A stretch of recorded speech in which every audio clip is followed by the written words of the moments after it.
I'm 73 years old, and I just realized I've been sleepwalking through my own life. My name is David, and for the past 50 years I thought I was living. I had routines, I had goals, I had a plan. I woke up every morning, went through my day, accomplished things, went to bed and did it all over again. I felt productive, responsible, successful even. But last Tuesday, sitting in my doctor's office for a routine checkup, something happened that shattered everything I thought I knew about my own existence. Dr. Martinez asked me a simple question. David, what brings you joy these days? I opened my mouth to answer, and nothing came out. Not because I was emotional or speechless, but because I genuinely couldn't think of an answer. I sat there for what felt like an eternity, searching my mind for something, anything, that I could honestly say brought me joy, and I found nothing. He looked at me with concern. When was the last time you felt truly excited about something? Again, silence. I couldn't remember. That's when it hit me like a freight train. I hadn't been living for decades. I had been existing, going through the motions, following a script I'd written for myself sometime in my 20s, and never bothered to revise. Let me take you back to where this all began. It was 1975. I was 26 years old, fresh out of college with an engineering degree and boundless optimism about the future. I had just gotten married to my college sweetheart, Janet, and we had big dreams. We were going to travel the world, have adventures, build something meaningful together. But then life happened. Janet got pregnant with our first child, Michael. Suddenly we needed stability. We needed a steady income, health insurance, a reliable plan. So I took a job at Morrison Engineering, a solid company with good benefits. It was supposed to be temporary, just until we got on our feet. I remember my first day at Morrison. I walked into that beige office building, took the elevator to the 4th floor, and sat down at a metal desk in a room with no windows. My supervisor, Mr. Henderson, handed me a stack of blueprints and said, "Welcome to the team, son. Your job is to check these calculations and make sure everything adds up." For 8 hours I sat at that desk, checking other people's math. It wasn't challenging, it wasn't inspiring, but it was safe, it was secure. And with a baby coming, safe and secure felt responsible.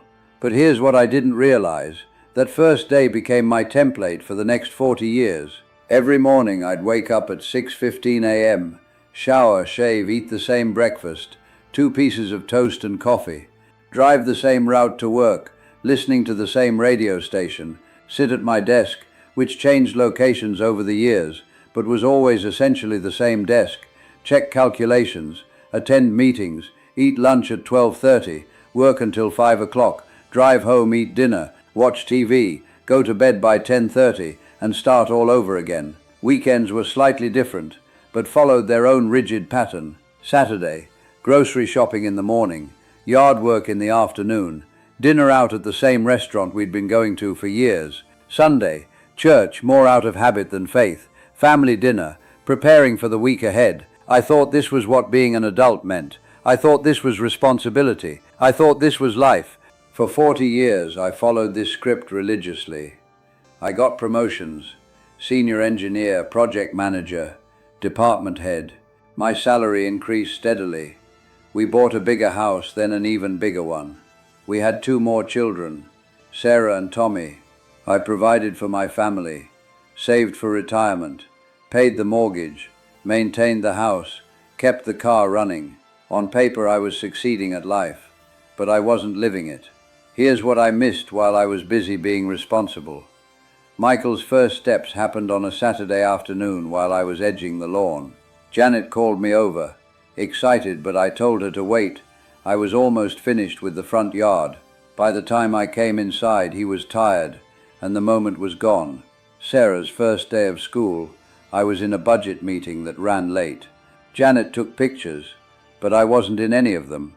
Tommy's little league games, I attended most of them, but I was always checking my work phone, answering emails, mentally preparing for Monday's presentations.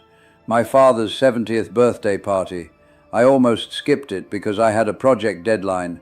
I went but spent most of the evening in the corner, working on my laptop. Janet's 40th birthday. I forgot completely until she mentioned it was coming up the day before. I rushed out after work and bought her a generic gift card and a bouquet from the grocery store. She smiled and thanked me, but I could see the disappointment in her eyes. For decades I was physically present but mentally absent. I was there in body but somewhere else in spirit. I was so focused on doing what I thought was expected of me that I forgot to actually experience my life. The wake-up call in Dr. Martinez's office led to a series of other revelations that week. That Tuesday night, I went home and looked around my house, really looked at it for the first time in years. We had expensive furniture that no one ever sat on. We had a dining room we used maybe 3 times a year. We had a basement full of exercise equipment I'd bought with good intentions but never used. I walked into my home office and saw stacks of work I'd brought home over the years, projects I'd obsessed over that were now completely irrelevant. I found boxes of business cards from companies that no longer existed, awards for achievements I could barely remember receiving. That Wednesday, I did something I hadn't done in 30 years. I called in sick to work when I wasn't actually sick. Instead, I drove to a park near my house, a place I'd passed thousands of times but never visited. I sat on a bench and just watched the world go by.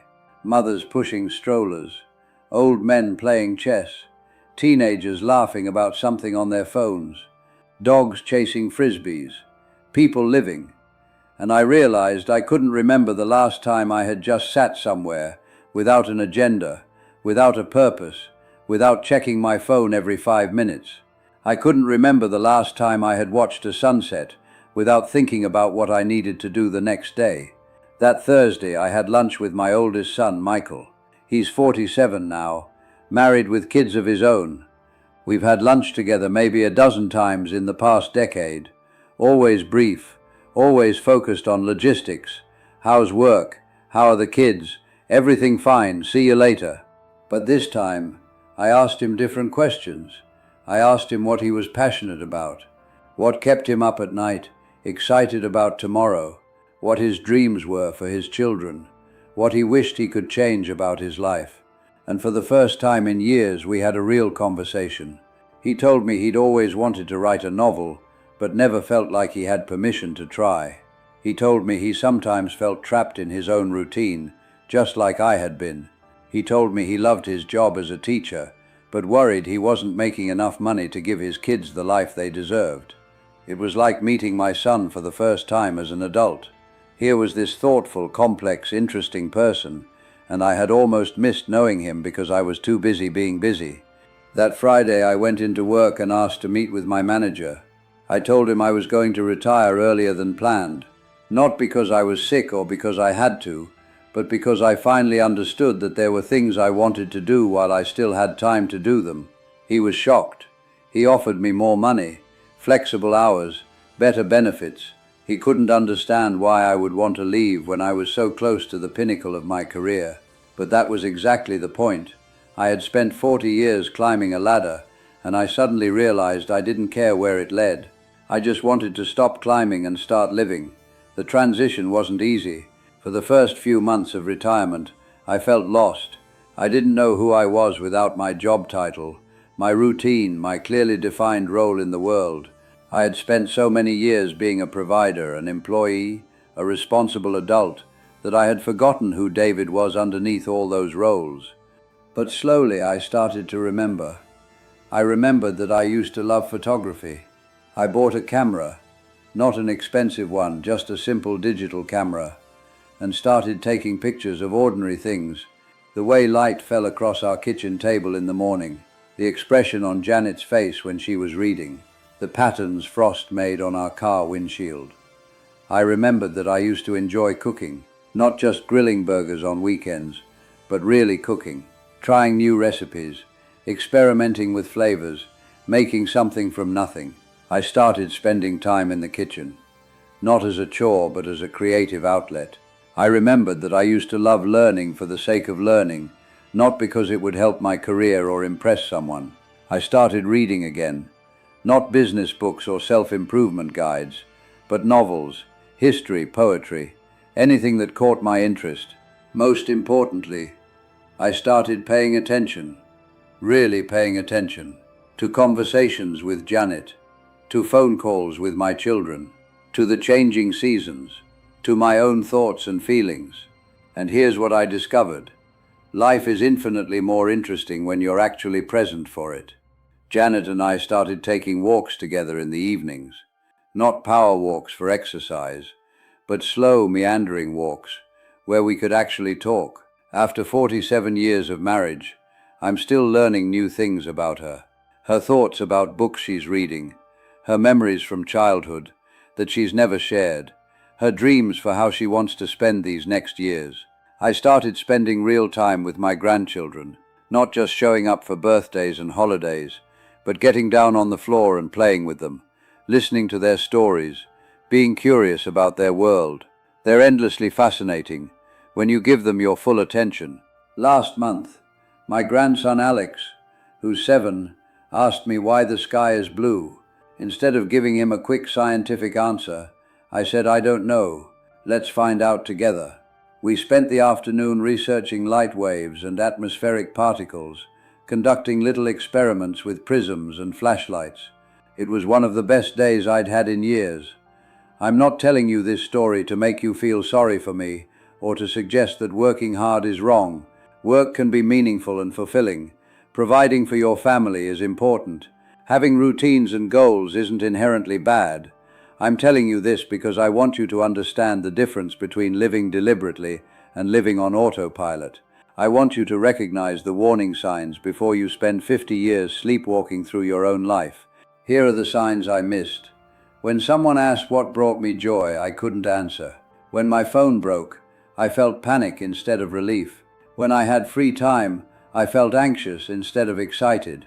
When people asked about my hobbies, I talked about work. When I thought about the future, I only saw more of the same. If any of this sounds familiar, it's not too late. It's never too late to wake up. The most powerful question Dr. Martinez asked me wasn't about joy. It was what he asked next. David, if you had 1 year left to live, what would you want to do with that time? This time I had an answer. I would want to really know my family. I would want to see places I'd always dreamed of visiting. I would want to create something beautiful. I would want to help someone. I would want to feel fully alive every single day. Then he asked the follow-up question that changed everything. So what's stopping you from doing those things now? Nothing was stopping me, except the story I'd been telling myself about what I was supposed to do, how I was supposed to live, what constituted a responsible, successful life. At 73, I finally understand that the most irresponsible thing you can do is waste the gift of being alive. The most unsuccessful life is one that you never fully inhabit. I can't get back those 50 years of sleepwalking, but I can make sure the years I have left count.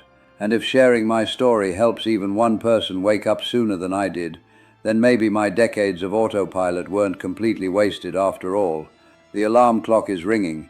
Are you going to hit snooze again, or are you finally ready to wake up?